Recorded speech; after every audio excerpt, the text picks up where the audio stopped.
Well, guys, welcome back to the podcast. But instead of looking at you through Zoom, I get to hang out. This has been a very cool weekend. Alyssa, Bethany, myself stayed out pretty late last night. We were with the client at the Ace Hotel in downtown Brooklyn. You cats were in the hippest spot in the BK. 100%. Yeah, it was very loud, and I've lost my voice a little bit, which I was concerned about. I sound a little low energy. Yeah. I did get back to your place at 2 last night, so. Jeez, Big Daddy had been in bed for hours. You guys didn't know I went out until 6. No. Nice worth it, right? Well, but while I was getting back to the place, I was like, oh man, we all agreed that we were going to record a podcast together in person tonight. Yeah. And we came up with 3 topics, and then over the last half hour, we've come up with like 8 more. And so I finally wrangled these 2 and got them to decide on one. And what was the topic again?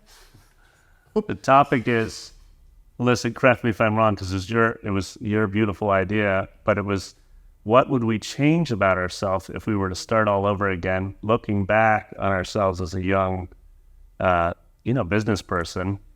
What would we change about ourselves? Or a journey. Or change about our journey. Or change about the journey. Nice. The idea being, I think that, if we make this comment that some of the best times are when people who have a similar life experience or are going through similar things can get together just over a meal or over tea and just talk about what we deal with as business owners, and specifically in this industry. And so I'm hoping that with this conversation, or I believe with this conversation, I know that what I want to share here, if I could go back in time and tell that to my younger self, right, I would have done so much better. And I'm hoping that others hearing this can also have that experience, hearing what Alyssa has to say, hearing what you have to say, what I have to say. If you can learn from my mistakes, please do. Because it took me a while to realize a fundamental error I was making in how I was doing business for the first 7 years of my career.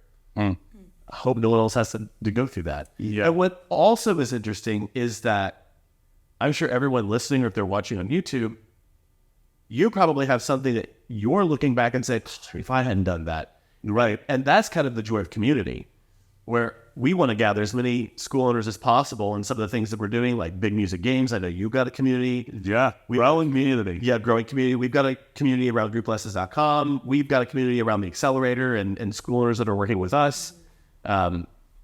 And these owners are getting together and sharing those insights, and it might not be recorded, it might not be in the podcast, and that's kind of the beauty of it. There's only so much that can be done, but in the community, people who are traversing similar experiences or journeys can share with each other and kind of gain from that. So if, for anyone who's watching or listening, if you want to be part of communities like that and not make, silly mistakes, avoidable errors, definitely reach out. You can check out in the show notes or on the YouTube description. Nice. And one thing I would add in terms of for those that are listening and watching, it's like you're looking back and you're thinking, man, I wish I had made that shift earlier. But for a lot of us, we also have this intuition about something that's happening right now, like a change we want to make, And so hopefully this episode will inspire you to actually be a little bit more fearless in making a shift right now with something you might be intuiting about. Hey, maybe I should make this choice and stop kind of waffling. Yeah, So before we jump right into it, I would say if you're listening and you have a mistake that you've made or put in the comments. Yeah, right. It's an email, Yep. So who's going first? I mean, I would love to. We're in this beautiful studio. It's my first time seeing Brooklyn Music Factory. I'm so excited. Welcome, Alyssa. Gorgeous space.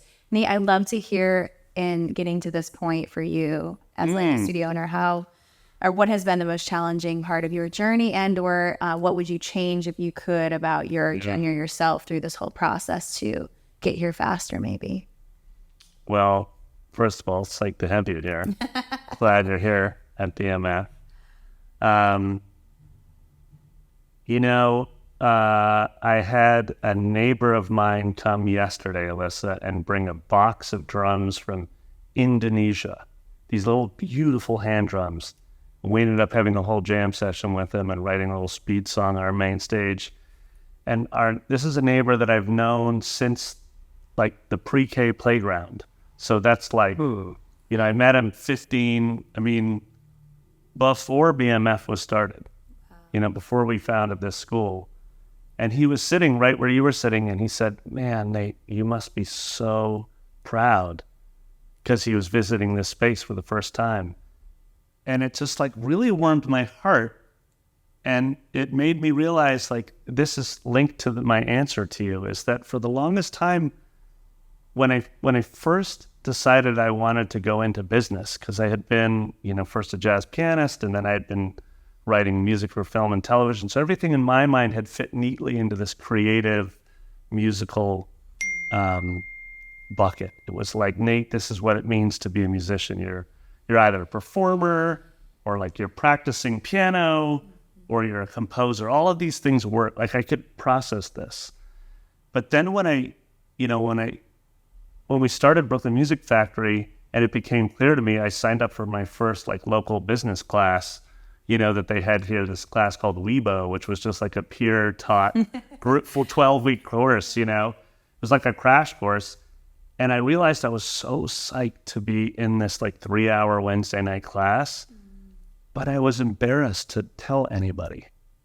Like it was weird. I was like, I was excited. I was reading like my first business book ever, and I was in a class, and I was actually even like buying lunch for the teachers and like learning about spreadsheets for the first time and things. And just like, I was genuinely excited, but nobody within my network did I feel like I could actually share that excitement with. And it was actually years before I realized like that I didn't need to be embarrassed for that. Like I had a massive identity crisis around this. It was like there were two Nates, And so the reason why I share the story about Andy, my neighbor visiting, is because he's known me from before BMF. And in his eyes, of course, there's just one Nate. It's like Nate the dad, Nate the neighbor, Nate the musician, Nate the business owner, And it's like, if I could change something, looking back, I just would have been, I would have embraced like just me wholly earlier. All the dimensions of the dimensions of myself. And it sounds sort of like silly because like I'm in awe of the fact that we're all sitting here in this gorgeous place. Like I can't even believe that this is the back. I could never have imagined. I couldn't even imagine it, dude, like 6 years, But so it's like, there's just something so limiting about having to like hide a part of yourself. Can I ask? Yeah. What in just kind of reflection, what do you feel was the most embarrassing part? Why was it embarrassing? Yeah. Like, that's a great question. What did that symbolize to you? Really good question. I think as an artist, there was always sort of like this dichotomy, like you're a musician or a performer or an artist, and the club owner was somehow the enemy. Like, I don't even know why. It doesn't make any sense now, knowing what I know now. But they were like, they weren't paying enough. Or we'd play a festival and they wouldn't, why couldn't they put us up in a better hotel? It was always like, there was always someone to blame, and who was being blamed? The business owner. You know what I mean? Like the business side. Even my wife, who was in journalism forever, I worked in the magazine industry. Like in magazines, they always put a firewall between business and creative. So editorial would be on a different floor, and the people selling ads would be on a different floor. And they would, it was like really important that they never mixed, because they didn't want the editorial to be influenced by the ads and vice versa or whatever, And so even my wife was always like totally suspect of the floor where the ad sellers lived, and the people that were generating the revenue from the editorial. And so I think that was it. I think I just like, and it's crazy because like my origin story is full of entrepreneurs. Like I literally grew up on my mom's side, I grew up in a 2-screen repertoire movie theater. Like was managing the movie theater all through high school. Yeah. Like Cinema Paradiso. It was amazing to me that we had a small business. But for some reason, by the time this place came along, I had just spent so much of my career on the creative side that I just, Anyways. It's interesting, as I've grown up, I think part of your story I can really identify with, but for me, there was this distinct moment I remember in my 20s where I was probably a couple years, 2 to 3 years into building Musicians Playground and really thinking about it as a brand or a business that I could see a future with. And I made a decision to let go of my piano playing and my own artistry a bit more intentionally and embrace Musicians Playground and being an entrepreneur as my new form of art. And the reason I say this and how I think it connects to what you were saying, Nate, is I feel there's a reframe that I felt through the years of seeing entrepreneurship as the creative side of business. Yeah. So it's like where an artist belongs, but within the space of business and within the space of making money, doing what we're passionate about. And I do think there's a lot of limiting beliefs that a lot of times artists or creatives can have around this concept of making money and what that means about us and in making our art something that puts dinner on the table, right? It is tricky, but I think that it is something that I hear in like clients that we coach, I'm sure you guys have too, like there's this sense of, and not to take it into a different place, because I know we're speaking about a different concept here, but a lot of times people that we've coached within our sphere will say, well, I keep my prices low because I'm all about serving my community, right? Yes. And so it's interesting just how like our money stories, how like our own concepts of ourself, our identity can, in our own concept of what it means to be an entrepreneur and do what we're doing, how that can dictate our journey and thus how we might go back and change that sooner to get these results, maybe even faster. Well, I mean, I'd love to hear what you'd change about yourself if you were to be able to go back in time. And just to put a button on my story here, it's like if someone had shown me a snapshot of this Brooklyn Music Factory, 13 years ago, I bet you I would have embraced myself wholly. Oh, yes. You know what I mean? Like, I would have just been like, hell yeah, let's do it. This is so cool, yeah. I think going from the very beginning of where you began speaking to now, I think the takeaway for anyone listening to this, watching this, would just be to look at where you are identified. Because we're on that spectrum of like, well, I'm a business owner to I'm really repulsed by the idea of sales and marketing, and I don't think that belongs to art. There's a spectrum. Well, I think our identity absolutely informs our actions. Yes. Right? Yeah. So when you if I can just run with that for a second, like you're saying, ask yourself now, even push pause on this for a minute and be like, how do I actually identify myself? And do I wholly embrace myself? And where do I have these resistance points? Like you're saying, like actually marketing and sales, only as much as necessary because that's kind of dirty or whatever. Yeah. Right. The reality is like, we've been, I think I read Atomic Habits for like the 4th time this year. Yeah. But we were talking about the other day, and he's huge on this. He's like, start with your identity. Yeah. Like how do you identify yourself? Yeah. And then from there, ask yourself, well, what type of actions would that identity take to realize whatever, This episode is sponsored by BigMusicGames.com. As our listeners know, Brooklyn Music Factory is all about a fun, fluency-first approach to music lessons. And at the foundation of our teaching methods are rhythm, melody, harmony, and songwriting games that challenge students as young as 4 years old to train their ears and flex that musical mind. Because when you set an intention of gamifying every single lesson, you're going to find improved attendance, increased play at home, and higher student retention. So we've set up a website just for our listeners so you can start playing today. Go to bigmusicgames.com/7FMS and create your free account. Again, that's bigmusicgames.com/7FMS. And if you join today, I'm going to send you a personal invite to join our weekly teacher training call with me and Greggy Bizzle, our chief game designer. Go ahead and put play back into practice with Big Music Games. I think the thing that I would go back and change is somewhat related to that. But I was on the opposite of the spectrum. I was the person who did think of myself as the business owner. I was interested in making more. Yeah.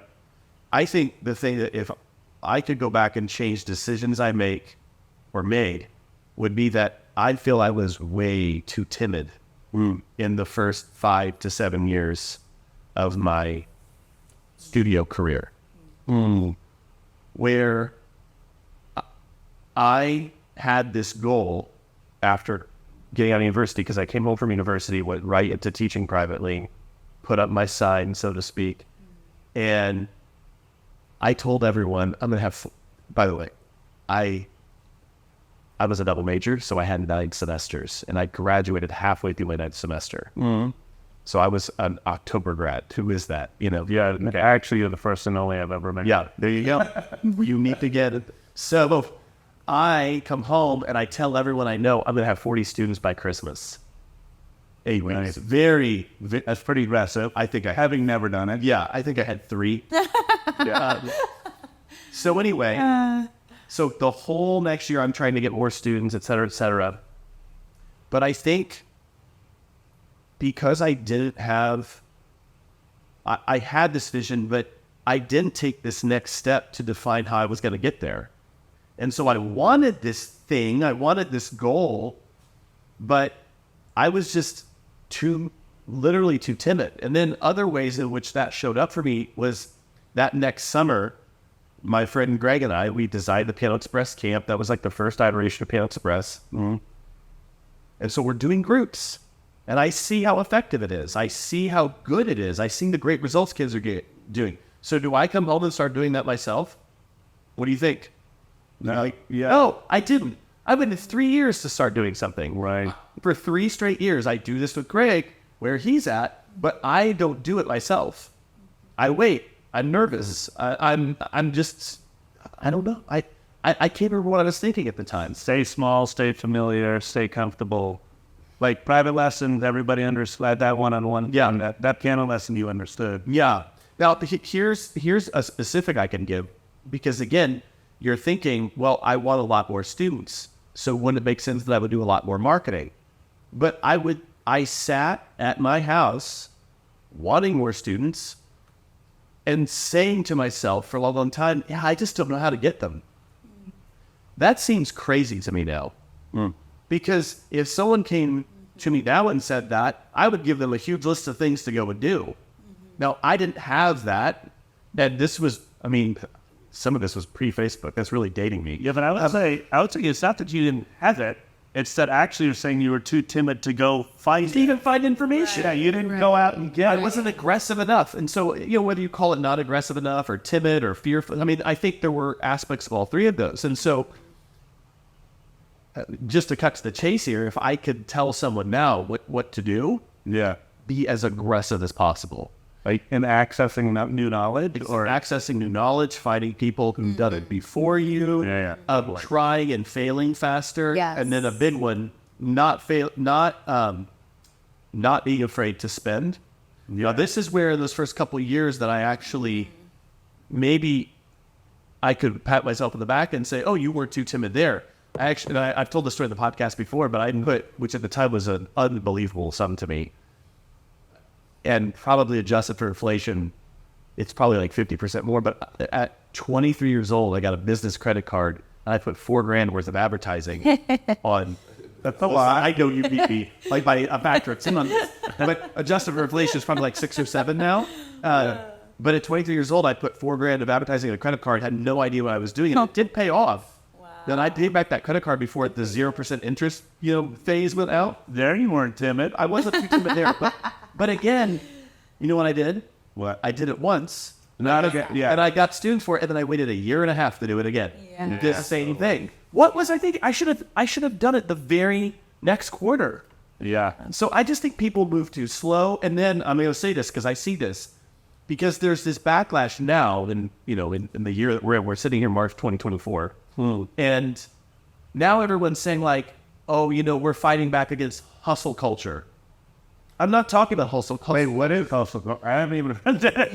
Yeah. Have you heard of this term? I've heard of Gen Z hating on the hustle culture of the millennials. Yeah. It's just, to me, I can see where they're coming from, or I can see where people who are saying this come from, and I'm not interested in getting the debate. I would just say, to me, it's more like have a plan, follow the plan, and then go for it. Yeah.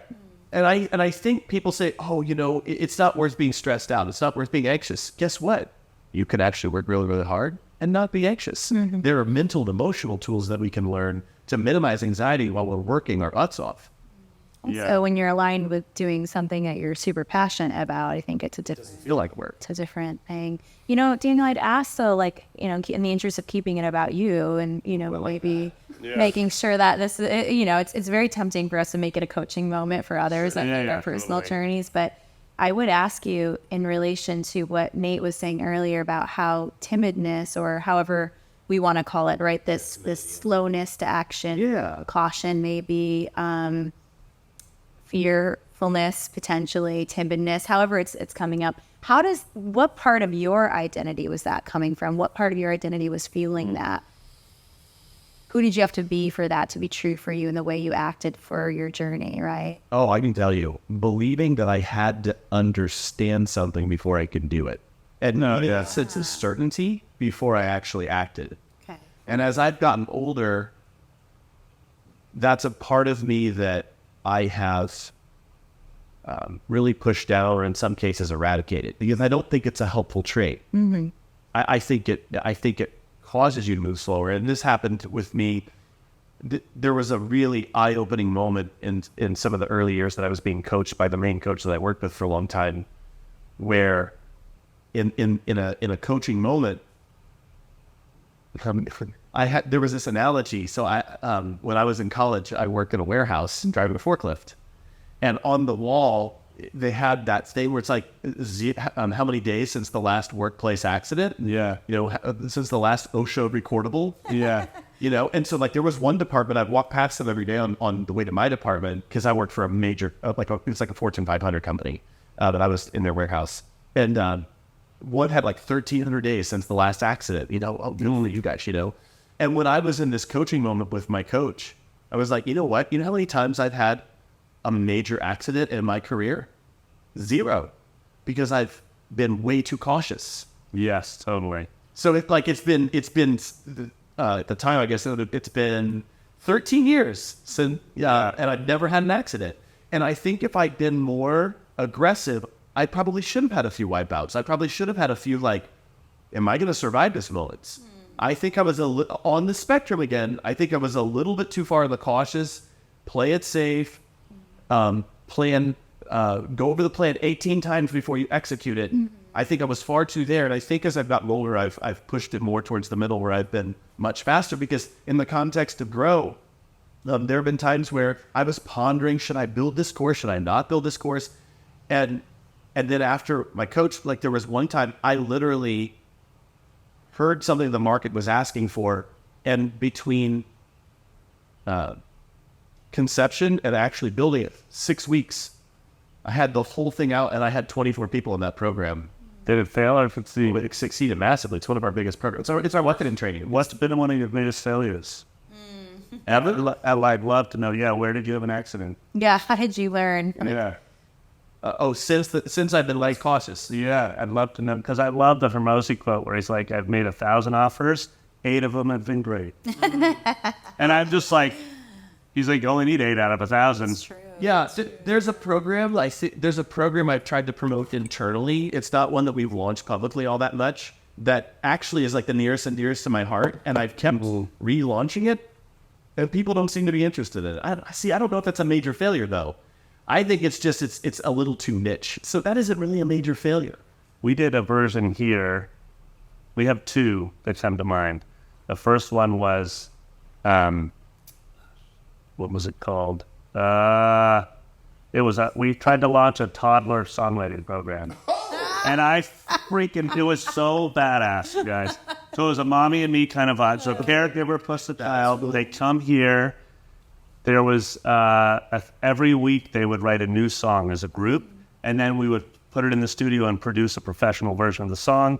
And so the group every 12 weeks would leave with a full record of all the songs that they had written that they could then sing with their toddler at home. I was like, how could this not be a Grand Slam offer to use for movies? I was like, this is amazing. Yeah. And we could never get traction. We'd get like 13 enrollments total over like 6 months. Yeah. Which isn't great for BMF because you have programs where you get hundreds of. Yeah, we just were hitting it hard. Mm-hmm. And when we shut that off and took it off the website, I was like, you were just devastated. I was like, what? I still am like, maybe I can make that not a failure. Anyways, that's one example for us. Yeah, we spent a lot of time and effort and money, tons of marketing money to try to make it work. Yeah. It's interesting because it kind of begs the question of, is anything really a failure? I think like as you guys were talking, I was thinking, because if you decided, Nate, to pull that back, if someone just keeps trying to launch something or do something, and I think all three of us can speak to this, like as business owners, try again, like it's gonna work. It's just when. I don't think it's an if when, if you just keep trying. Well, there's like revision, Little Songwriters is what it was called. Yeah. I loved it. The logo was badass. I still got the logo. I just like looked at it. Yeah. So then it's also interesting because then that reframe is really powerful for being timid, because it's like, well, we're really holding off just an inevitable success.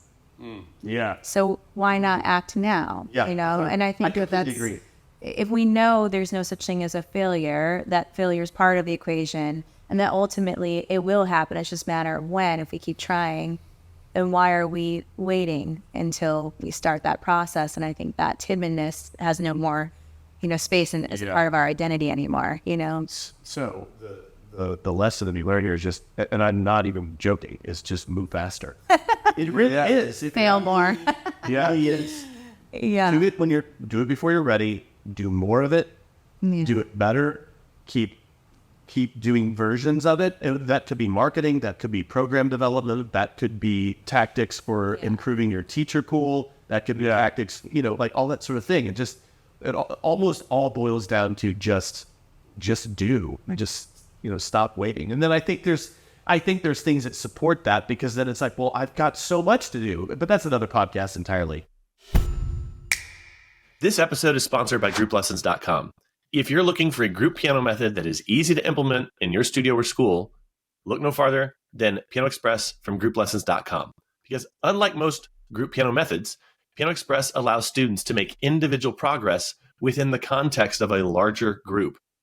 And because of the at-home practice tools and gamified curriculum, students using the Piano Express method make faster progress than the average method book student. And that helps students feel excited, accomplished, and motivated to learn new music. Also, the system is really adaptable. We've got teachers using the system in their home studios, and we have many large commercial studios running our 3-room model that allows you to see up to 24 students per hour with just 2 teachers. So if you'd like to learn more about Piano Express, navigate to grouplessons.com and sign up for a free demo. You'll get to look at the method, our app and teacher guides, and we'll even give you a sneak peek of our implementation plan that has helped hundreds of studios start their group program in just a few weeks. It's interesting. I feel so much. I actually feel the opposite, first of all. And just first, I want to be kind of a mirror to what I have heard you both say. So for anybody who's listening who doesn't feel like completely identified in the stories, like I find like Daniel, I was the opposite of you. Like I feel like I had to learn how to actually take more constructive action and stop like just willy-nilly being like to fail at everything, Yeah. And so I had to like $60,000 is a lot of money to spend on a marketing agency that you don't do your homework on, or these kinds of things. That sounds like a whole story right there. Or signing a TEF at least 4 times the amount without having a P&L in place is probably not the wisest decision, I have done some reckless things, but I've managed to like find my way through that. And I think just by a thread, like I feel like the universe sometimes conspires every single day to get me. Like I'm a cat with like 200 lives. Like I can't get over it, you know? So I feel like Daniel, I have the exact opposite experience, but thank God, like I dated an engineer for 6 years because he really helped to like make me into maybe a more pragmatic, logical, thoughtful business owner. And I do thank him for that. So me, in your story, I really feel that too, because I think about musicians' playgrounds, and sometimes when I'm shutting the lights off at night, I have a moment like, holy shit, like this is crazy. Like I can't believe that this concept was on a life plan that I wrote down at 20 years old when I hired my first coach, and he asked me, what did I want to accomplish in my life? And here I am a decade later, a little bit more than a decade later, with the very real possibility that we can scale to multiple locations just like I wanted to, and that life plan as a 20-year-old. So it's amazing just to understand that, like, and I love this quote by Tony Robbins, like we constantly overestimate what we can do in a year and underestimate what we can do in a decade. Yeah. And I think this BMF, I think Daniel, what you've created with the Grow ecosystem and with SGA, I feel like with me, with Musicians Playground, it's been incredible to see that come true. And I think I would just want my younger self, first of all, to know, like, just don't stop. Just keep going. Right. Like whatever you do, just like keep going, find another way, just another day, just to like keep going. Doesn't matter the quality of the actions. It doesn't matter anything else. Just like keep walking forward, and inevitably you're going to find your way there, you know? So that's what I would want my younger self. But I have a whole different version that I'll share for the podcast. I just wanted to add that commentary. That was going to share. Even with our very different action styles, it's so funny how we both came up with the same moral of the story, so to speak. Yeah, that is interesting. Even though we're very far apart, like I was way too slow, and you said the word reckless, which I think that's quite a self-own, but anyway. I like that. You're just like, I'm going to smash through this action list. I love it. I love record that. So yeah, because I honestly, Alyssa, I'm like, you're like, I want to tell my younger self to just keep going. And I'm like, kind of sounds like you did keep going. you did, yeah. Well, no, I mean, that was just commentary on kind of what you guys shared, and without interjecting things that I was feeling and listening to your journeys that I was feeling was coming up in my own as memories. Or I remember calling my ops manager saying, like, her name was Alyssa too. I was like, Alyssa, start looking into storage units. Start researching. Like this side project. Teach you guys that. Yeah. Don't panic, but... Exactly. She goes, oh, listen, this is, oh, I love this girl. She goes, I'm here for you till the end, right? She's going down with the shit. Yes. She was, oh, what? God bless her. And I took like probably a solid, I called my mentor and I said, it's over. I'm shutting it down. And I had told probably, I had called at that time. I still had a relationship with my parents, and I had called my dad and I said, it's over. And he said, I'll send your resume out to some corporations of people that I know. Right. And I'm wow. not even like, you know, oh, are you like sad, whatever. Yeah. He's just like, great. That was for you guys. But so then I 2 days go by. I'm like in the park. I'm throwing a ball with a dog. I started a profile on Rover. And Nice. I remember when we first met, you had a good side hustle. Speaking of side hustles. oh, it was a great, I had so many side hustles, right? Yeah. Like that's a whole other topic for podcast too. But So wait, we're supposed to cut all of that? That was hilarious. No, you're not. We don't cut this. so my friend is walking by the park and he sees me throwing a ball with this random dog. Yeah. I said, Alyssa, it's a Tuesday. Why aren't you at work? I said, oh, that's done. That's over. I said, Musicians Playground's closing. I've had enough, you know. Yeah. Probably like 24 hours after that, I was back in Musicians Playground. Got to blazing, like, let's go. Yeah, like, you know, and I was like, Alyssa, stop looking at storage units. Why are you doing that? You know, like this kind of thing. But I sing. Bullets of self-doubt. Oh. Your revenue is as high as it's ever been. It's yeah. Very impressive. Yeah. Very impressive revenue. I just want to put that out there. You're always so humble about this stuff. And the way you talk about this, it kind of like, oh man, she has it together. Yeah. Yeah. Well, yeah. You're very open about your background. Yeah. And I love it. Yeah, very, very open. Yeah. I appreciate that, Alyssa, because I'm way more of like the optimist to a fault. And I appreciate the fact that at times you're willing to just like nosedive for a while and then be like, pull up the plane. You know, like I just keep cruising at the belt speed, even if I don't even realize like that we're slowing. You know, I just keep thinking we're going. You know. So Alyssa, we're on to your younger self. Yes. Yeah. So all that just to say, keep going. Don't stop. Even if you pretend to look at storage units, it's fine. It's all going to be all right. Just keep going. Okay. So what would I do? What would I change? So I think what I would change, actually, I would have gotten a personal therapist that I loved and stuck with much longer and much younger. I did life coaching and business coaching, which was huge. Like I started in my Had a life coach. Yes, I did. I started at 20 with life coaching, which was a huge reason I've been able to do as much as I have, even by like 30. Now I'm 34, which I'm really proud of. And I didn't have anybody, you know, paving the way or helping me do much of this. This was like literally just an idea that I had to one student at a time make into what it is today. And I don't have a business partner. I don't have like a thought partner on it. Yeah, like I am a single business owner. So a lot of this like had to start with the life coaching, which changed my own or challenged my own understanding of what I'm capable of and what life is all about. And like, what can I make of my life, right? How can I be a creator versus a responder to my life? And so that was the big thing with life coaching that I, you know, started to get into various like books and ways of thinking that allowed things to open up for me. And then I moved into business coaching, not me as a business coach at that time. I was receiving a lot of business coaching, which was also really helpful and good. Although I found at that stage, it was advice that was much more fitting for different industries or bigger businesses. Right. And not for like the startup phase of, you know, or even a music industry specific business.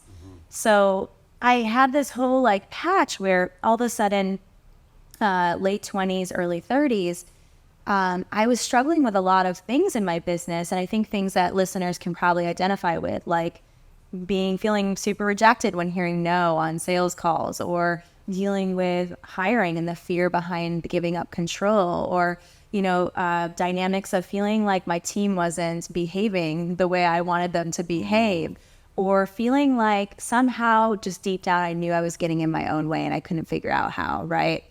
And I think therapy, with the risk of being very personal on this, helped me to start to see how I have woven the story of who I am and my life and what has happened to me to create and understand then my behaviors, my thought patterns that then leak into how I show up in the business space, my professional space. So for me, if there was one thing, which there's a litany of things I would go back and change if you can't already gather that, I would say probably my willingness to allow for others to help, support, and or take leadership or ownership. I think that I have been in a space of head down, do as much as I can, do it all by myself. Instead of spending that time thinking about how I can be more resourceful by leveraging people around me and trusting those people to show up as leaders that they are, I think that has slowed me down quite a bit, because everything has been meticulous and perfect per se, but a lot slower and heavier and harder. You know, the famous saying of like, you can go far. What is it? Like you can go faster by yourself, farther with others, right? Yeah. And I think that that's been right now one of the things that I'm really having to open up to, challenge myself on, and it definitely stems from a lot of the personal side of things. What do you feel comfortable sharing, one just detail that has been revealed through your work in therapy that you're saying, like, and maybe that was it. Maybe it was like, I don't ask for help. Right. Because of this facet or something. Is there something, would you be willing to share? Just like something that came out of therapy that, because what I heard you say was like, hey, listeners, if you feel like you need support in ways other than, say, life coaching or business coaching, you need to look at yourself more in more detail. What I hear you saying is like, actually put up do that, invest in yourself. Sure. I'm curious, like, if there's any thing that's come from therapy that that is shifting the way you operate in your business now. For sure. So my upbringing led me to be a hyper independent, very strong female. And so with that, there was a whole lot of responsibility taking that was not necessarily mine.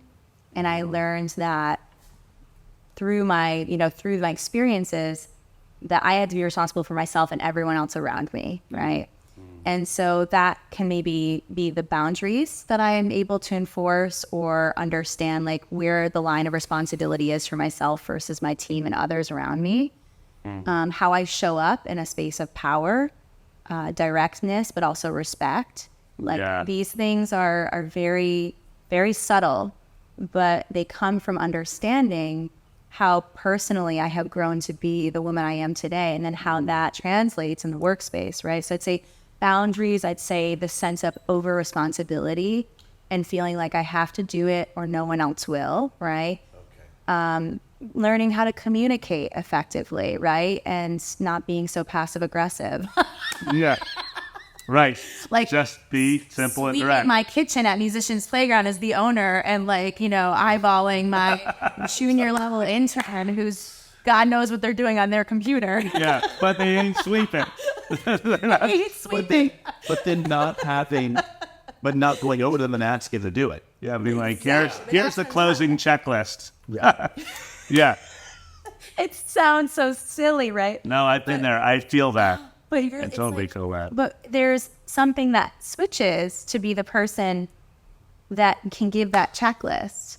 Yeah. And that can do that without feeling bad. Yes. Right? And so you go from sweeping floors to being a true owner, but how do you do that? You have to understand yourself so intimately.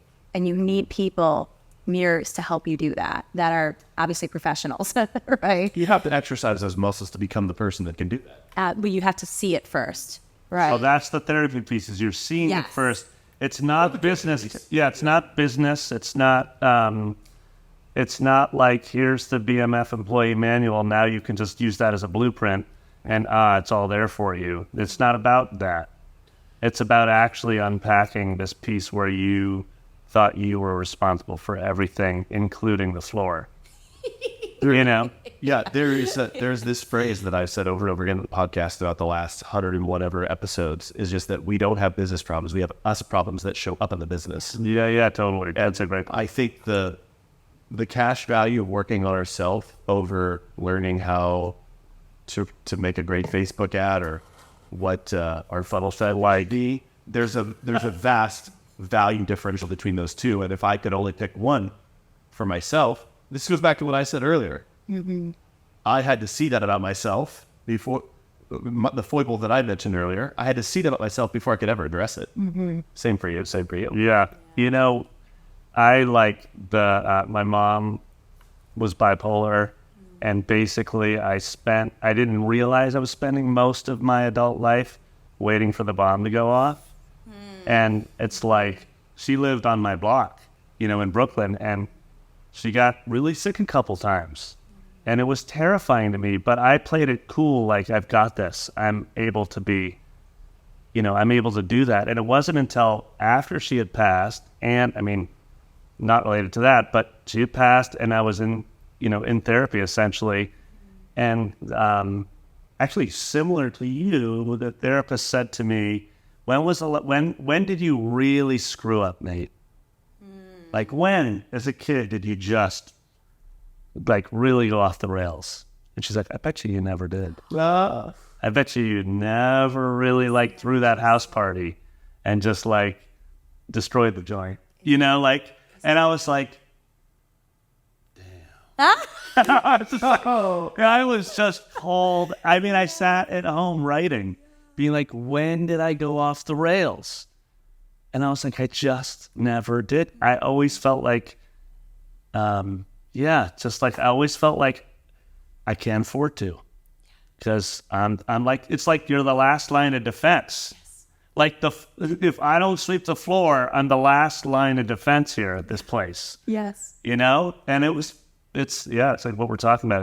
It was heavy. You know, to just be like, oh. And actually, if I can link it to just right where we are right now, there's absolutely, and it's to your point, Daniel, is that there's absolutely a part of me, because it cost more than $500,000 to build this place out. And that to me was like, I'm all in. I'm gonna risk it. If this is off the rails, well, okay, so be it. You know, like I'm gonna be reckless. Yeah, it's like I want to be more reckless. You dig? Yeah. But the and I think those are little examples. I mean, they're not really, because money's actually the easier part. You know, there's not a lot of risk with money in this case. There is some, but my point is like I feel like that there's a little bit of that manifest, a little bit of like learning happening. You know, that's related to these things. Anywho, I feel you, Alyssa. It's like, it's very real. Yeah. And I love your floor sweeping analogy. I mean, it's not an analogy, not at all. Yeah. You're literally sweeping the floor, because I walk around, you know, picking up trash on the floor here at BMF being like, let's get this, you know? Anyways. Isn't that interesting? Yeah.